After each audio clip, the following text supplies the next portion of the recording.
All through my career, I noticed that whenever my workplace had a problem, the solution required taking just a simple, single action.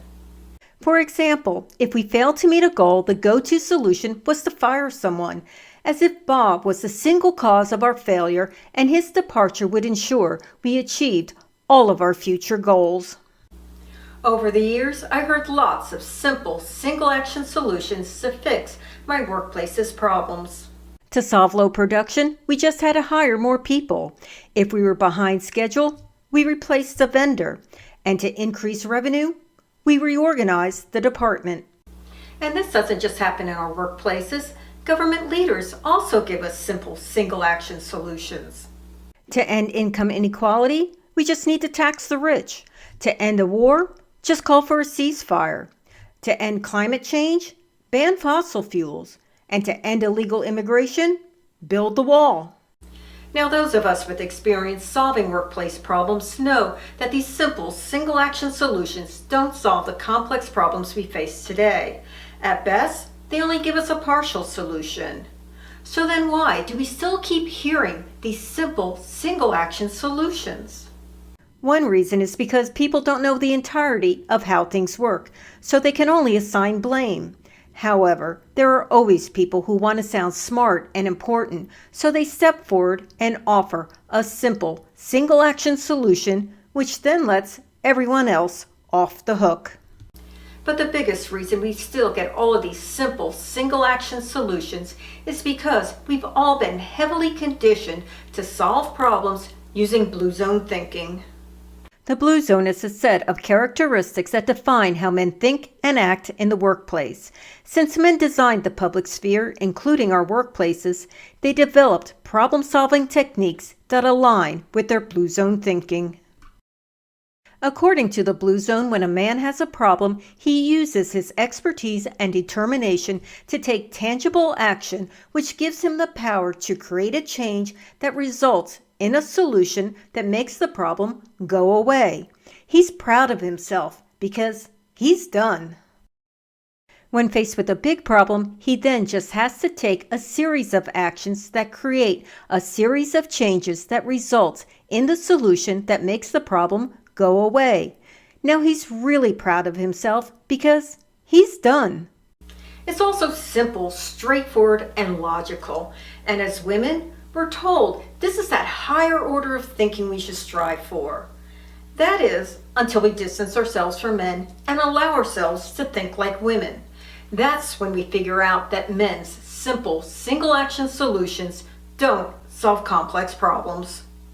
Men and women think differently. In my experience, men think with blinders on, so in problem solving, they see a straight path. But women, we don't wear blinders. We're aware of what's going on around us, so we incorporate our situational awareness into our thinking.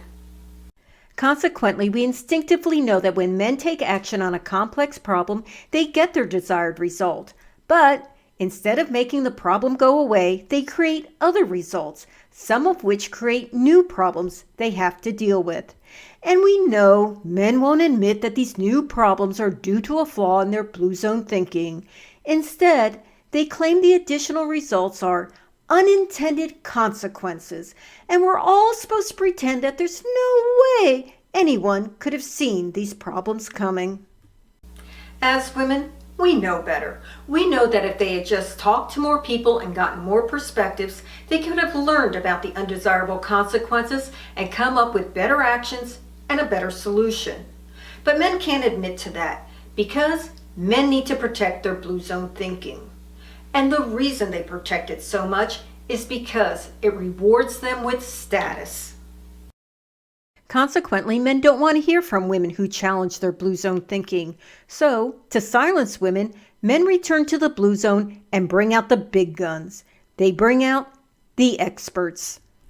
The blue zone uses expertise to reward men with status. And the old saying, "Jack of all trades, master of none," shows us just how true this is. A jack of all trades has a low level of expertise across several areas and consequently low status.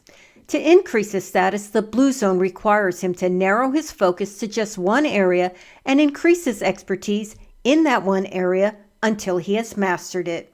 To increase his status again, he must continue to narrow his focus while also increasing his expertise.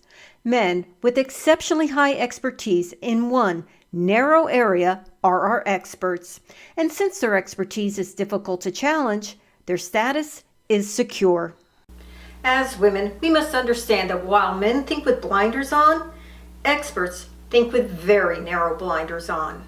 When we consult an expert to solve a complex problem, the expert only considers what's in his narrow area of expertise, because if he steps outside his lane into another area, that area expert will discredit him and he'll lose his status. To get the best solution, our Blue Zone thinking tells us we just need to bring in more experts. However, with more experts each staying in their lane, many areas and factors still aren't considered. Consequently, we still wind up with unintended consequences and a myriad of new problems. Experts are the worst at solving complex problems because there's so much ego and status protection going on. And 2020 was the year when we all learned just how true this is. When we needed to control COVID-19, the experts gave us a simple, single-action solution: impose lockdowns. It sounded so simple and easy until the negative consequences began to appear, and each of these consequences created a ripple effect of new consequences and a myriad of new problems that compounded each other. As we dealt with these new problems, we questioned why our government leaders and the experts couldn't see them coming.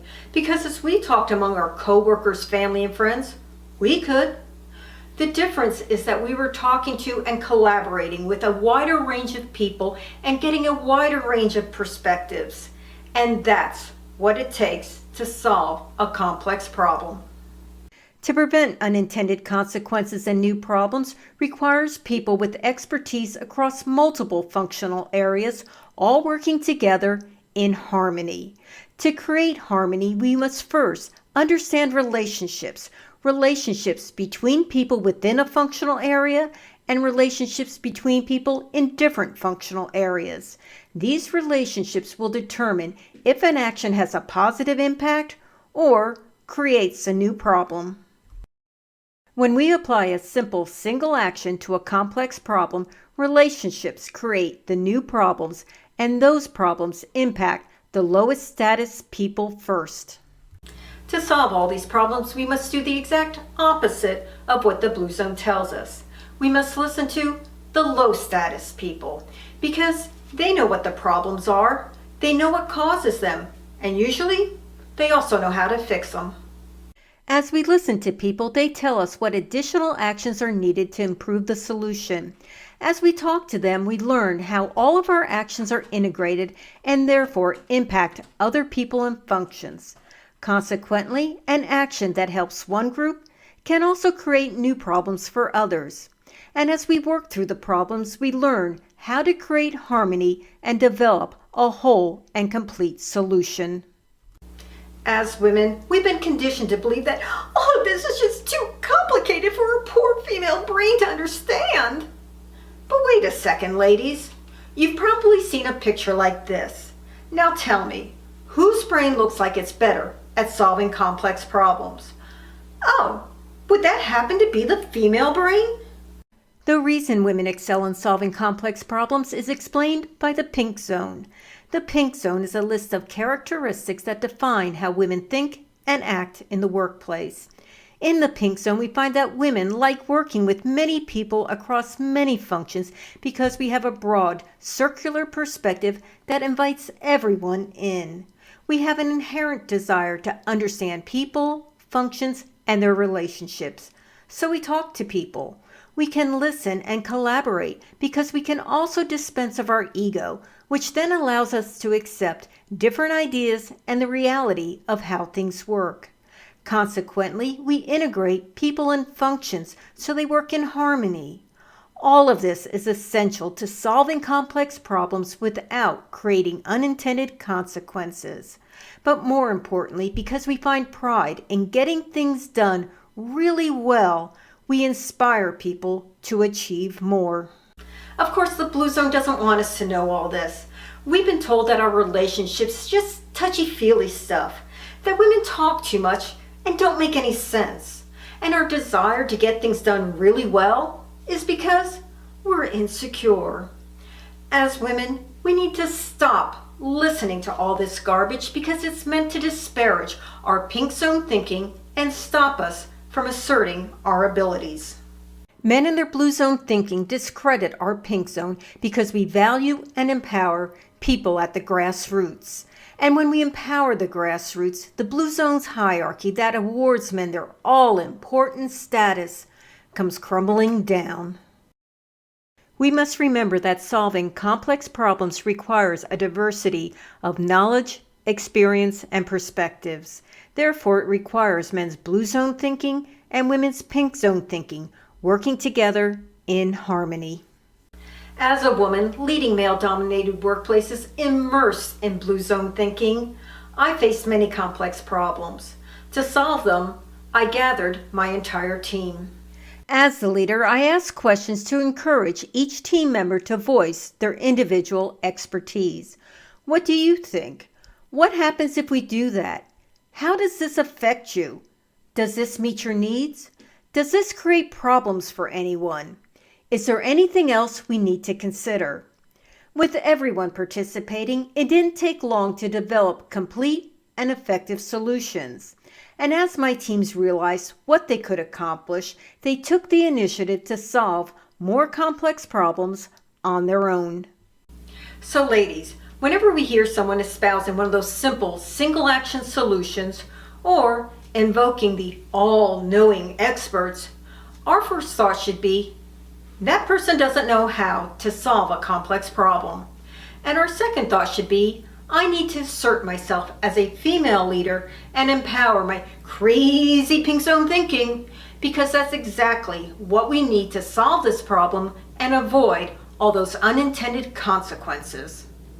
To learn more about complexity and how she empowers women and people at the grassroots to solve problems, watch these videos on the Woman in the Room YouTube channel.